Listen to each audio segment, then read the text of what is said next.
great scholar or anything. I'm just a person who works with these guys. Do you read the Bible? I do, but certainly not as often as I should, right? Okay. There's a lot more than I could do. But ironically, for me, we had a meeting that morning, this gentleman and this gentleman here, and we had just had a little fellowship because the person who we were going to go to church with didn't show up, so we just had a discussion amongst ourselves. Okay. And you know what we talked about? No. What? We talked about why does God let bad things happen to good people? I see. Yeah. Which was almost exactly like the first question of the brother I was speaking to last week. Yeah. The next question in that discussion we talked about, we read through the entirety of it's a question in the book of Job. You know. 2 and 3. Oh, okay. Of Genesis, which is the creation story, which was the second thing that we talked about. I see. And so, even though I myself have not read that in years, I didn't know Genesis answers that question about why there's evil in the world, or why do bad things happen to like good people. Because in the book of Job, it tries to answer that question as well. But I've not really read the book of Job, so I don't know if you're familiar with Job. I have read the book of Job, yes, of course. And Ayub because he kind of like asks, Ayub as well, yes. So what's the answer that Job gives?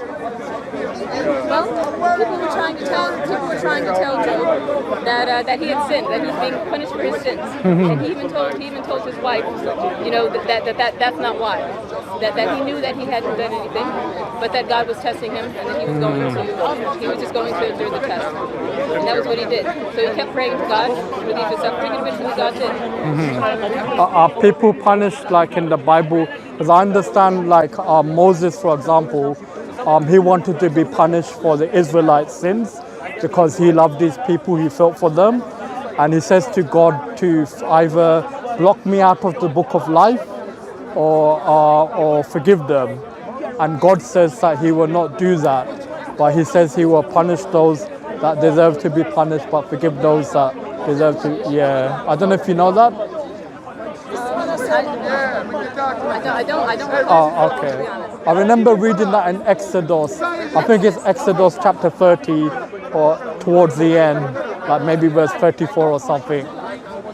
But in the case of Jesus, like Jesus prayed to God. He asked God to, to take this cup of pain and suffering. I guess in Christians' mind, they were trying to reconcile in their minds that how could this innocent man who did no wrong of his own be arrested and by a rogue state and be crucified for something that he didn't do? Yes. Well, Christians don't reconcile that. So Okay. that was what the gentleman was asking me last week. But in reality, we don't look at it as, because it's not, for example, you saw the video. I didn't see the video, but I do remember. Oh, okay. He asked me about the judge. And he said he took the judge. He told me that the son was going to be punished, but he didn't tell me what the son's reward was. Right? What is the son's reward? And so in Christianity, Jesus Christ's reward is to sit at the right hand of the Father. I see. That says so much more than even all the suffering of us, our tiny existence of mankind. Yeah, I mean, like in the case of Christ, Jesus was the Messiah, so they weren't expecting the Messiah to be killed or to suffer. But yes, yeah, the Jews were not, no. They wanted him to liberate them from slavery or from. And I think Jesus knew that. So I reread this week one of the Gospels I was reading this morning to look for something. What I was looking for was when Jesus was confronting someone else, but he never did. He never went to confront other people. He always went to go help the poor, help the needy. That was who he wanted. He even actively avoided engaging people in debates. I just want to put this on so I can hear you better. It's just the noise is too loud. So, yeah. If it's okay, I'll say next. Okay, cool, yeah. He actively avoided, fighting against people. he actively avoided the Pharisees and the Sadducees. He just wanted to argue about points with them. Yes. Yeah. He didn't want any of this. He just wanted to serve the people as much as he could. And he even stopped all the demons and everything because they knew who he was. He always stopped them from speaking. Well, and I think maybe that's why, thinking about it now, maybe he didn't want them to know because he knows what the Jews were looking for. He knows what they would have done if he would have said, I'm the Messiah. Because even in Islam, though, he will come back later on to lead that army. That big entrance is coming. It's coming in the second coming. Well, I mean, Jesus taught about forgiveness. He preached about forgiveness. Yes, and repentance. Yeah, and I think whenever he speaks about forgiveness in the Bible, it's nothing to do with his death. It's more so to do with forgiveness comes about through repentance. Yes, repentance. Like being a humble, obedient servant of God. Yes. Because even Jesus prays for people's forgiveness. Like he says, Father, forgive them for they do not know what they do. And he taught the disciples to pray to the Father, forgive us our sins as we forgive those who sin against us. Yes, absolutely. And to show mercy to others. Yes. And Muhammad said that those that do not show mercy to others upon the earth, God will not also show mercy to other people. And also in the parable of the lost son as well. Me too. Yeah. So my favorite part about it is actually the second son. But what did you want to say about it? This son, he says, the father cannot forgive me because I've been so bad. I've been so bad, yes. Yeah, and then so he comes back like humble and humiliated, but the father celebrates, like he's happy. He says, "This my son was dead." Exactly. Not as a sacrifice for sin, but as a celebration. Because in the Old Testament, there's different types of sacrifices. Yes. So there's some sacrifices that are for like unintentional sin. Well, some sacrifices are ritual, and some are just for exactly. Yeah. So this was like a banquet sacrifice in which he's celebrating, and the other son who was with him said, "Father, I've been with you all this time. I've always been obedient, but you've never thrown a celebration, a banquet for me." And the father says, "You do not understand. This son of mine was lost, and now he's found." So he went through this bad experience, but out of it he becomes a better person. And Jesus says there will be more rejoice in heaven over one repentant sinner than 99 righteous men. Exactly. But my favorite part of that is actually the part that comes after of the parable of the lost son. So after that, he says, be happy for your brother. But my son, you've been with me all this time. Yeah. You will inherit everything I have. Because his other son had already taken his inheritance. He doesn't inherit anything. He's not getting his inheritance back. He has messed up. He does have a punishment for that. But he's happy that he's back. So he's going to celebrate. But that son who's been doing well, that son who's been doing good all the time, he does not lose his reward. Yeah, because I mean, to that good son, doesn't everything the father has. Doesn't the disobedient son say, to now work with the pigs and etc. Something like this, but And he was so happy when his disobedient son came back, but he did not give his righteous sons inheritance to the disobedient son just because he was celebrating it, just because he was happy. Sure. And so because that would be unjust. He got jealous. He got jealous. I see. He said, why are you doing this? And the father said, look, I'm doing this to him now. Yes, the celebration is it's important, but you still have everything I have. You will inherit everything I have. Don't be jealous. Well, with parables, as you know, like with parables, you can't. They're not necessarily history or real. They're not like real people, but it's more like a story to convey like a message. Well, we're only human beings. I don't think we can understand actual whatever there is. Yeah. Well, I mean, Jesus' style of teaching is that he taught in parables. So in this, he's teaching the mercy, the love of God. I mean, even Prophet Muhammad is reported to say, every child of Adam is a sinner, but the best of sinners are those that repent, and the one who repents is like in the first place. So all of these kind of different texts or sayings are meant to give hope to a person, like not to succumb to their guilt or not to become depressed, but to never lose hope. that son who was eating with pigs, he didn't want to come home. He could have always come to his father. He could always go home. But he was too ashamed for a long time. He just suffered.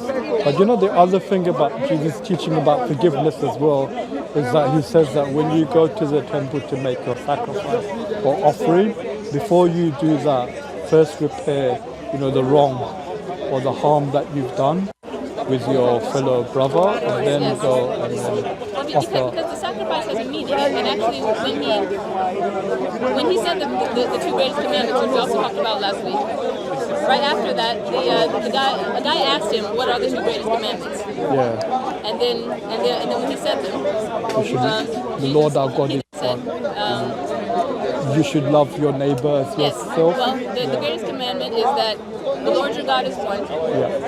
And you should love the Lord your God with all your heart. With all your heart, soul, and mind. And the second is like unto us, love your neighbor. Which is love your neighbor as yourself. Yes. And then that man who asked the question, he said, "You're right. Those two things are more important than sacrifices, and then than following these other things." And Jesus said to him, "You get it. He said, "You're very close to the kingdom of God." So this is without substitutionary atonement, or this is without someone having to die or pay for your sins. It's they're already forgiven by simply turning back to God and repenting. Yes, I do completely understand that how that mechanism works in Islam, and it's fine. Okay. It makes sense. It makes sense, and it's fine logically in Islam. Well, it's in the Bible as well. So it's in the Old Testament and the teachings of Jesus. The Bible, the teachings of Jesus don't teach that Jesus didn't die. They certainly teach that he did, right? But as far as mechanisms, you guys have a story of Moses. Not just Moses, but Moses and Muhammad. Yeah. I mean, Jesus used to greet his disciples with, peace be upon you, He's told for you guys to clear 50 times, right? And he goes down and sees Moses, and Moses said, 50 times? No, man. Go back and ask God, to make it lower. So he goes back and he asks God, all right, to make it lower. And he comes back again. And Moses said, how many you got this time? He said, 40 times. He said, no, man, that's still too many. Go back and ask again, right? And so he comes back and finally it's 5. And so Muslims pray 5 times. And that's and his point is that God makes it easy for us. But also those 5, it's arbitrary-ish. It could have been another number. It could easily have been another number, right? But now that it's set, it's an obligation. And it's similar for what happened to Jesus. So could something happen via another mechanism with God? Yes, with God all things are possible. But if that's the mechanism that he set, then that also works, and that is the way it is. And certainly he is never unjust. I mean, Paul says that we preach Christ, the Messiah. So if I'm holding you, if you need to go anytime, just let me know. Okay. Paul says that we preach Christ, him crucified, and a stumbling block for Jews and foolishness to Gentiles. So he's saying that the Jews wouldn't believe in a crucified Messiah because it's a stumbling block for them, because they weren't expecting the Messiah to be killed. Yes. So the Paul's answer to that is that the Messiah was to be killed because there was a reason why, because he came to basically pay for the sins of others. Yes. And so he first needed to be killed as an atonement sacrifice for others before he could bring about the establishment of the kingdom. Yes and no. It wasn't just the sacrifice part. It was also the bearing of all of the sins. Yeah. All the sins. Not just sacrifice. The lamb that is killed in normal ritual sacrifice, but you guys also believe in sacrifice. Yeah. But you know that still doesn't carry your sins. So Jesus Christ was not. It's a little bit different. Yeah. Well, I mean, the Gospels, there was no Gospel for Paul to read that Jesus came to die as a ransom or as a sacrifice. There was no Gospel. So these were, so Paul wrote his letters to his various churches, and he wrote in them that Jesus, like died. There may have been stories for Paul to read. We lose a lot. As you know, as a Muslim, you guys had a very strong oral tradition that made it. That was the Quran itself. Oh, okay. Was oral before it was written. Yes. Yeah. Muhammad himself wrote nothing. Jesus himself wrote nothing. Yes.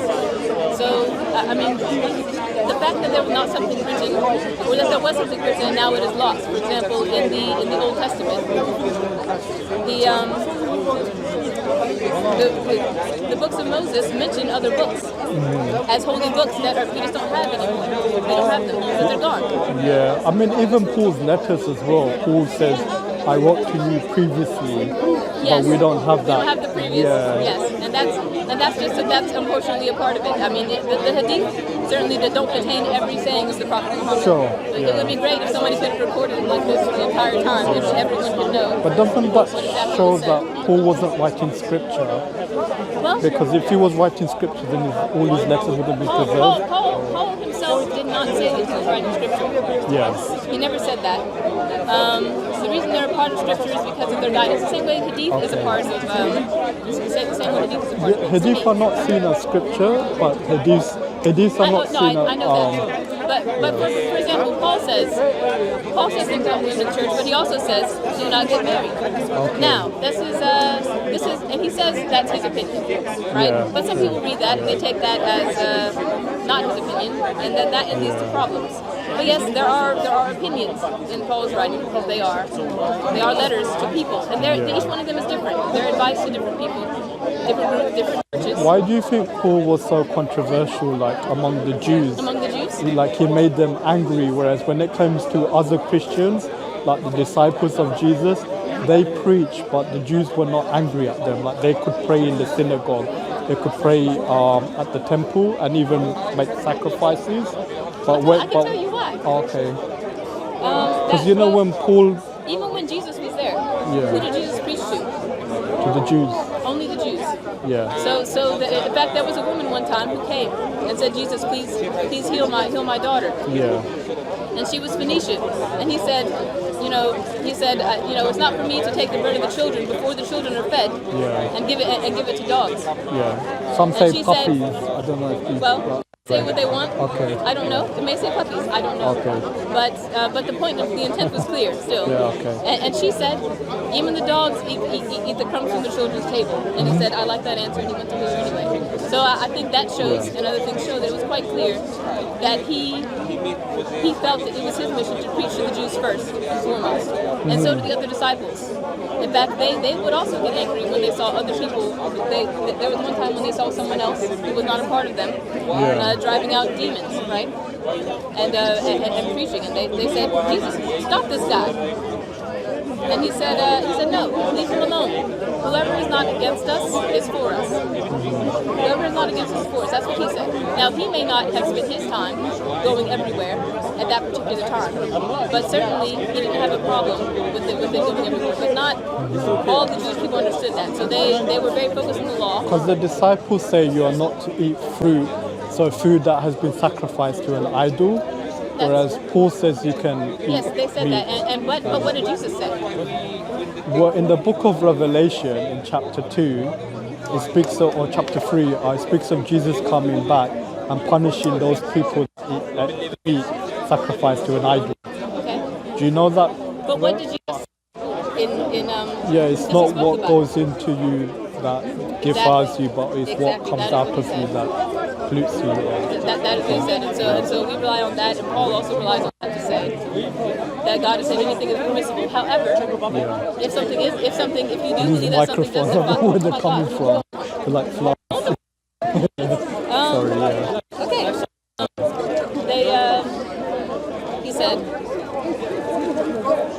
So is it Jesus or Paul? Right. So Jesus said that what goes into you? What goes into you? What goes into you is not what defiles you; it's what comes out of you that defiles you. And we take that to mean that anything that you eat is fine. However, if you in your heart, if something is causing you to stumble in your heart, for example, we talked about some brothers who choose to eat vegetables, some people who choose to be under law. They chose to become Jewish and circumcise themselves. They chose to exactly that. They need to live with what they promise, because that restriction they put on themselves is for their good. Yeah. And it's for them. And so it's not for us to knock somebody else who he calls them weaker of faith. If you need a stronger restriction, it's because you're weaker of faith. And he said that's okay. Meet people where they are. Well, if you compare that saying about Jesus saying it's not what comes in, it's not what goes into you, but what comes out of you that defiles you. If you compare that with Matthew, in Matthew, like Mark says that in this way Jesus declared all foods are clean. So Jesus doesn't say that, but it's Mark. Yes. But it's like almost like it should be in brackets. Yes, it is.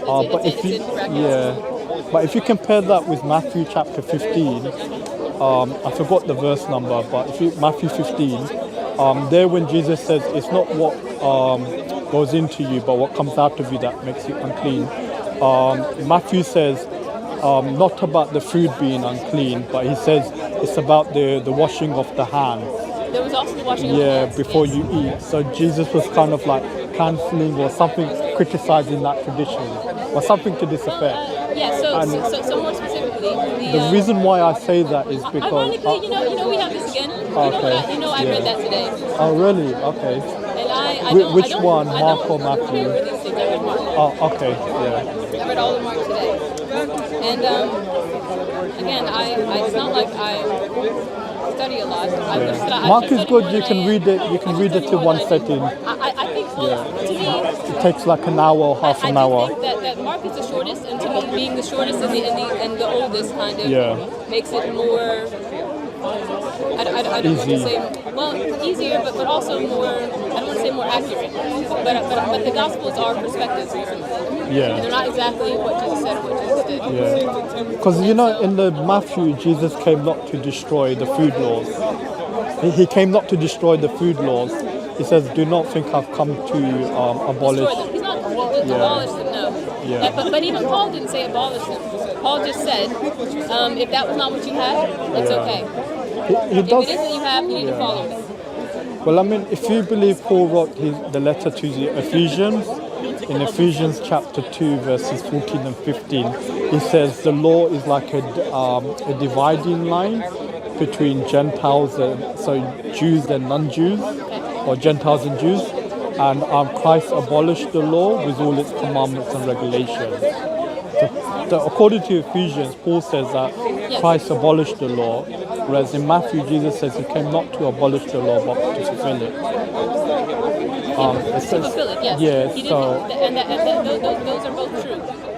Yeah, so... Those are both true. So when Paul says Christ abolished the law with all its commandments and regulations, how would you say that when Jesus says, whoever teaches you to break even the smallest of these, whoever teaches you to break even the least of these commandments, they shall be the least in the kingdom, but whoever practices and does likewise teach others will be called great, or will be great in the kingdom. He says that, and then he also says, also in Mark, okay. The people who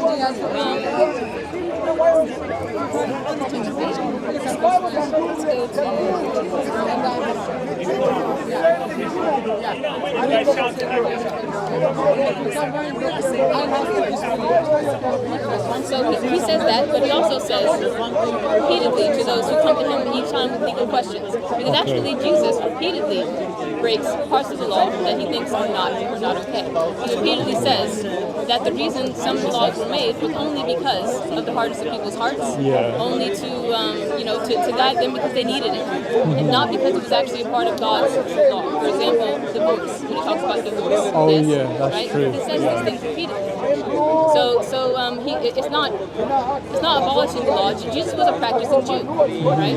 But he himself broke many Jewish laws. That handgun included, right? That was at the time. I don't think that was part of the law, but not the law per se, but certainly not working on the Sabbath was, right? However, it was more to do with interpretation as to what it means by keeping the Sabbath holy. But the divorce thing is a law. That was a law. True. Moses' law, and he says the only reason you have that is because the hardness of your heart, that is not a part of God's intention. Well, that's one of the reasons why Muslims would say Jesus is a prophet. Jesus is a prophet of God. because God has commissioned Jesus, and Jesus can announce to people that God has abolished a specific commandment or a law. So in the Quran, Jesus says, "I've come to confirm the law that came before me, as well as to make lawful that which was previously unlawful for you." Does he? But but with Paul, we don't believe Paul was a prophet, so Paul wouldn't have that right. When you say prophet, we don't believe that Paul was a prophet per se either. Yeah, he doesn't He claim. was the leader of the church. He himself doesn't claim to be a prophet really. But he does claim to receive Yes. revelation And he from received God. revelation. So he receives the gospel of Jesus Yes. as a revelation given to him. But we believe that all wasn't- Christians receive the gospel of Jesus I see. and have the ability to receive revelation.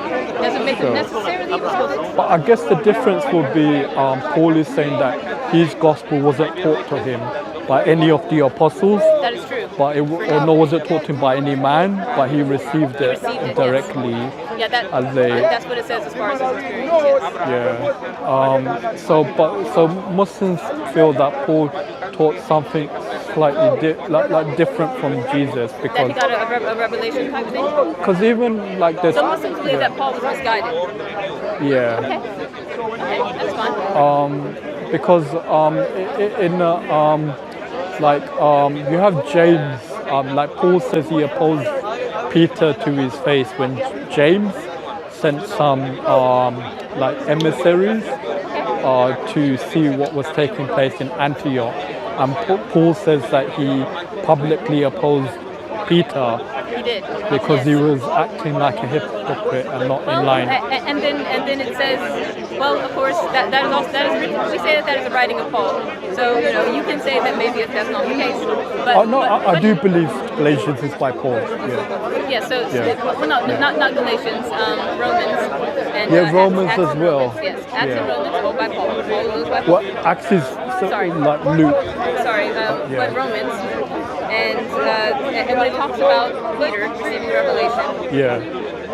after speaking with Paul, that where God sits down animals and all kinds of things, and then he says eat it, Yeah. and and he says I can't eat it, and then he says well I'm giving it to you.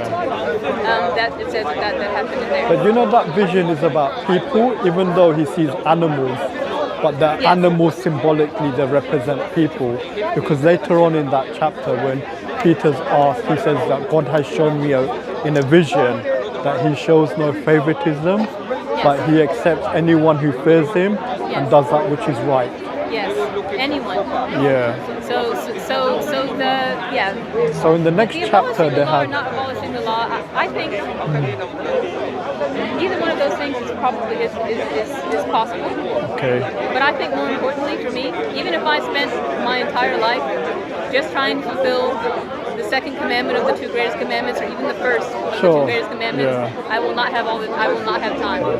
That's why we have so a I do system. want to know enough. I want to know enough to know that I'm going to at least. I want to go the right direction. But beyond that, the actual specifics, I try. And Paul says repeatedly, and Jesus also says, don't argue and don't be divisive as much as possible. I mean, a friendly conversation like this has been very pleasant. Sure. And Thank it's, you, and likewise. it's Yeah, me too. informative to me. I hope it's a little bit informative to you. I don't know. I don't No, really know it much is. of anything. Yeah, thank you. But, No, certainly me it's neither. informative to me. Yeah. I'm just learning as well. So But when it comes to these types of things, what could be there, what could be there, yeah, we're all going to die, we're all going to go to Judgment Day. But even if we only do what we all agree should be done, we'll never have enough time. We all but I think agree the most important thing is like monotheism.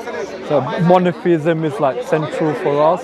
As long as you die with the belief that there's one God, he has no partners, he doesn't share his divinity with other people, he doesn't have a rival, he doesn't have a God above him, like he's the most high. This is the most important thing. Like we believe like every child is born with this kind of innate belief. Like the creator, he's not a man, he's not like his creation, and to him we submit. Because when we look at the universe, we see how grand it is, we see there's design. Even within our own selves there's design. This all are signs or like blueprints of the creator. and we want to like worship him and like come close to him. And the best way to worship him, he says a few things. As far as I know, there was during Muhammad's time, a gentleman who said, you know what, I love this message. I'm going to sit here in the mosque, and I'm going to pray every day, and I'm going to study every day. And what did Muhammad do to him? Well, there's actually like a Muslim story about Jesus, in which he found a man like devoting himself to God, like that's all that he did. And so then Jesus asked the man, like, who is like paying like your bills, or who's feeding you, etc. And he said, sorry. He says Jesus sees a man, and the man is dedicating himself to God. And Jesus asked the man, who's like paying your bills, or who's providing your bread? And he says, my brother is. And then Jesus says to him, your brother's more devoted to God than you are. So in Islam, you're not expected to be a hermit, so you should you're expected to take care of your obligations. Do both, and have family and you know, but also not to forget God. Sometimes get forgotten in even Christian scholars. When I meet Christian scholars, they're scholars, and that is what they do, and that's great in a way, of Christian apologetics, and that's great in a way. But you know, when there's nowhere where Jesus Christ says in the last day, or where God says in the last day to these people, okay, did you learn about this particular thing? Did you settle the argument about this particular thing? Okay. He doesn't say any of that. He always says, when I was hungry, did you feed me? When I was naked, did you clothe me? Did you? And he says the closest people are not those who studied a lot, but the kids, the children, they're the closest to the people of God, and I think that means something. I just want to show you that verse, the one that you mentioned about, like God will inform us about like those things that we used to dispute or argue about. Differences. Do you have a Quran or translation?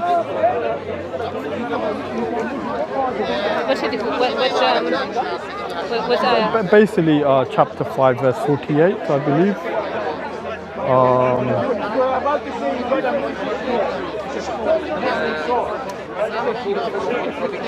And the part where he says, and tell the unbelievers that there is no God but God, and don't enjoy. Are you talking about that one? No.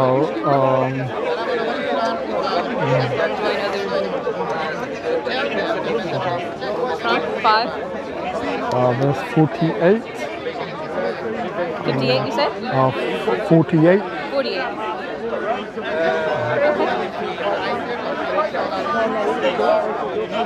Okay, and we have sent down unto thee the book in truth, confirming the book that came before it, and as a protector over it. So judge between them in accordance with what God has sent down, and follow not their caprices away from the truth that has come unto thee.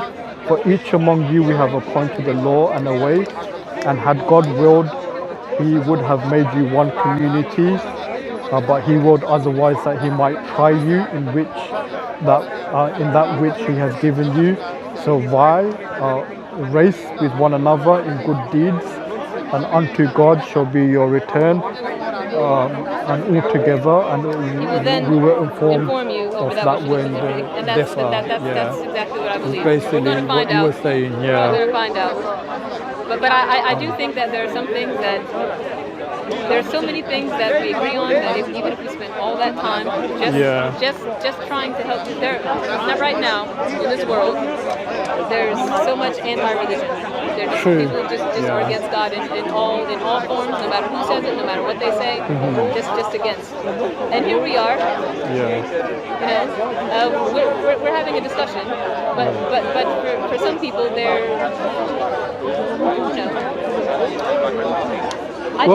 many people are just not interested. That lead to more love and more understanding between people. I mean, many people they're just not interested in like religious discussions, or they have like a consciousness, but they want to delay it until later on.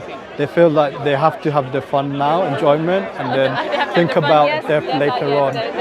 But with religion, it doesn't need to be like something difficult or hard. Like for me, religion is like a blessing from God. It's not meant to be like a burden, but it's meant to make your life better. It does. Well, it should make your life easier. And give you guidance and purpose. Yes. Help you so with that when like you face depression situation, or you know what to do. yeah, exactly. You don't Yeah, have to think or guess, you know. exactly. Yeah. And but I just think I'm just glad that Sure, you're but Jesus is important to us, and like he's a prophet, and we get offended when we see Jesus being mocked or making fun out of. Yes. Like no, you can't. I Yeah. also get offended when I see people trying to do badly with people of faith. Sure. Yeah. There is no reason. I don't think there's any good reason. Yeah. Well, in the Quran it says like not to revile like the gods that other people worship besides Allah, lest they should like retaliate and say something against God without knowledge. So like even Muslims are discouraged from like insulting. That's preventing people from accidentally sinning without knowing what they're doing, saying something just because you provoke them. That's a very interesting point, and I think that's also. Book of James says to be slow to answer, but slow to anger. Yes. yeah, slow to anger and quick. but to listen, quick to listen, but slow to anger. Yes. Be slow to anger, but to listen. Yes. And, yeah. Absolutely. And I feel like sometimes with religious dialogue as well, that we should, like if we don't know something, like this is like a thought of me, yeah, exactly. And even don't take it as an opportunity as like a personal attack, but take it as a personal opportunity to pause and to self-reflect, you know, or to like meditate rather like a positive. And I don't. I think that I guess I felt in some people that I was engaging. That you know. I'm carrying the entirety of Christianity. And okay. For me, I can only represent myself. Yeah. It's unfortunate because it's being recorded on YouTube, but yeah, it can't be helped. And but, yeah. you know, I want to avoid my own arrogance. Sure. So I've not seen the YouTube thing, and I'm not going to watch okay. it. Yeah. But I will remember the conversation. Sure, no worries. Fine. Yeah. I'm actually here because Well, I come there's here a every brother week, so every who just Sunday. happens to also record things. He used to record dance videos. Now okay. Now he's decided he wants to. Cool. You know, Yeah. He wants to do something to honor God. Yeah. So he came. When we came, we were just going to walk around, and he decided he was going to clip a mic on me. Yeah. So he did clip a mic on me, and then that's. Yeah. And now I'm here again. But that's okay. As long as he comes, I'll come. Well, you never know. It may be an opportunity for you to meet new people. No, it isn't. I'm certainly glad that I met you. I'm certainly glad that I met these two brothers, and I'm glad for the brother last week also. Yeah. I'm very glad. So, I don't know what God has in store for me. I just hope I do the right thing. Cool. Me too. But yeah, I'm here every week, so if you've got any How long have you points been coming here? 20 years or something. So Did you say 20 years? Yeah. 20 years, wow. Well, the person you spoke to last week, he's been coming even longer than 20 years. Longer than 20 years? Yeah. And you talked to me for 3 hours. I started in 2003. So we're now in 2023. So he's been coming in the 90s. He's not here today. Well, that's a beautiful ministry. I hope that I think that it certainly does help Muslims. Sure. You know, to strengthen their faith. Some Muslims are weak in their faith, and it helps them to feel a little bit that type of thing. And but I don't think Christians are called to do that usually. Okay. Well, I mean, don't see it as like it's a competition between like who's the most knowledgeable or something like this. I didn't get that feeling per se. Yeah. Or don't think like I'm not knowledgeable enough to speak to this person. Like he's got a lot more experience than me or something. What I think.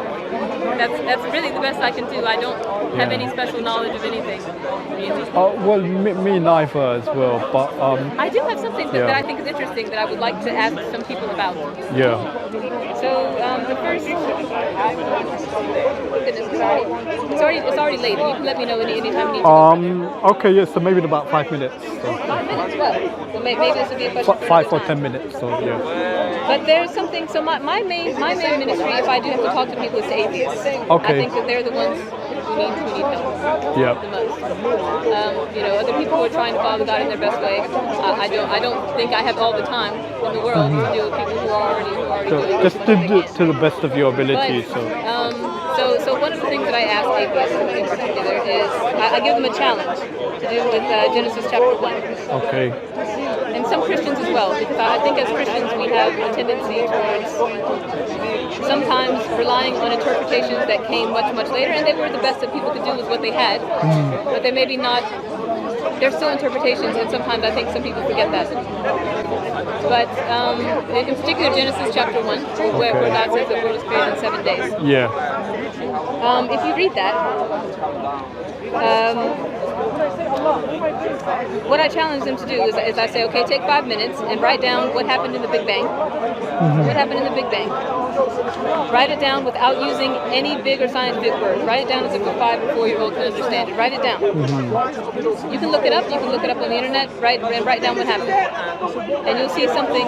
What I saw at least was that what did we say is first created in the Big Bang? Light. Light is the first thing that is created. Yeah. What comes God after that? said, let there be, A number of things that you could call liquids.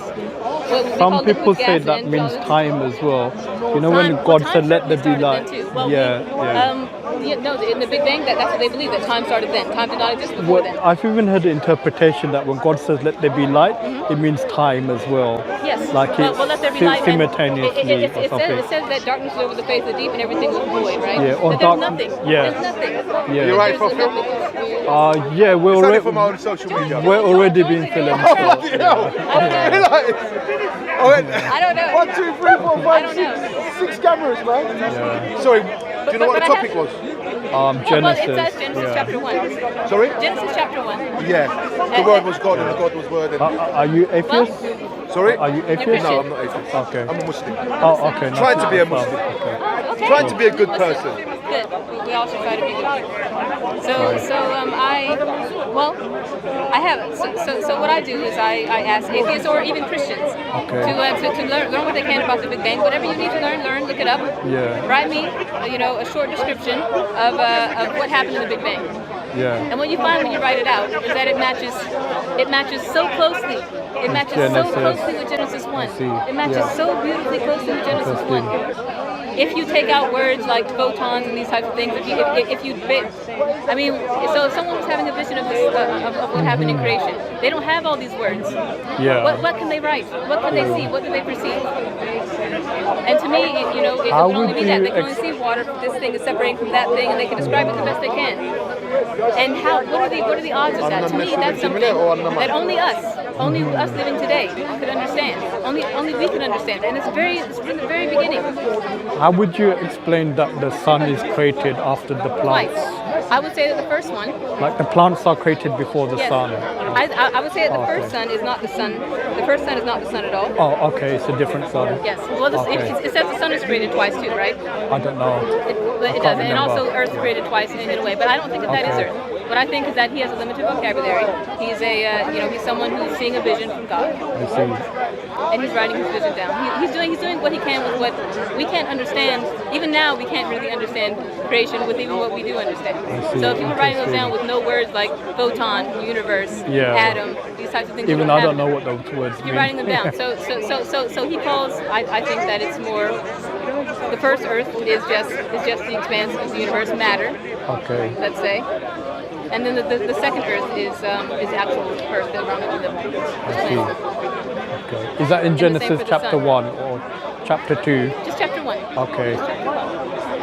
So you believe the sun was destroyed and then created again or something? I believe that the first sun that he mentions is not the sun. This sun. Okay. That's the second sun. I see. And the second Earth is this Earth. The first is actually referring possibly to matter, possibly to the universe, but it makes sense that it refers to matter. So either way, those suns would have been created after the plants? After the plants. Oh, yes. Because I'm saying order. the plants were made. About the order. In Genesis chapter 1. And you're right.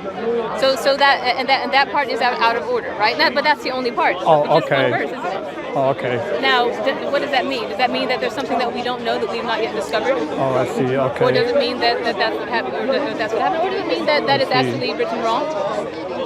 And do you believe in a But I find it 24-hour? very interesting Oh, that okay. it matches up so closely. I see. So I mean, what are the odds of that? Of all the origin stories Interesting. in all the world, Yeah. what are the odds that that matches so closely? Yeah. I mean, well, Muslims also believe in previous revelation. So Yes. we believe the word of No, God I'm not saying before. that it's a challenge to Yeah. Islam. No. I just find that no, I just found that interesting sure. for me. I understand. That's something that I'm Yeah. studying No. myself at the moment. Yeah, there are some other interesting stuff in the Bible as well, for me as well, like prophecies. So, the Bible like alludes to the coming of the Prophet Muhammad, like Yes. another an Arabian prophet. So I see these like telltale signs. That I find. Yeah, and there may be things. There are also those things in about Christ, right? So there are, but then Muslims say, and other people will say, well, that doesn't actually refer to that. That actually refers to something else. And the same argument can be made about anything. Interesting. But I don't think I need to argue about that type of a thing. Sure. I think that is perfectly fine if that is the case. And what should I do about it? Well, certainly I have been blessed to be able to be, to be able to learn a little bit more about Islam than the average Christian. Sure. Just because my husband at one time wanted to be an Islamic scholar. My ex-husband really? at one time wanted to be an Islamic scholar. And so, Is he here today? no. Oh, Ex-husband. oh sorry, But, I apologize. No, Sorry. I'm sorry about it. I'm glad for that experience. That was a very valuable Sure, experience. A lot of people have a lot of misconceptions about Islam.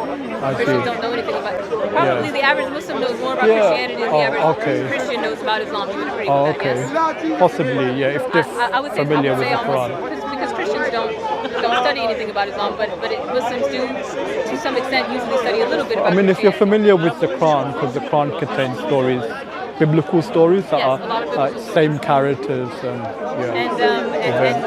and then also the fact that Jesus Christ is still the Messiah in Islam and these other types of things. So although Christians feel closer to Jewish people, in reality, belief-wise, probably Muslims are closer in belief to Christians than And since you brought up Genesis as well, there's Genesis and the Quran. Many of the stories in the Quran from the Bible are mostly found in Genesis. Yes. So like Joseph and Adam. And I think that's great. I think that gives some commonality. Because if there will always have commonality. Yeah, true. Yeah, because it comes from the same source. We'll always have Yeah. Oh, thank you very much. I have to just go and do my prayers now. But I hope we can speak again. So apologies about the cameras and stuff. So it is what it is. These guys think that I know something. I don't think I know much of anything. But they're getting Yeah, something out of it. likewise Good. as well. Me too. Good, Yeah. But hopefully people will find it beneficial. Yeah, you too. Hope we can speak again. Yeah. You've got one.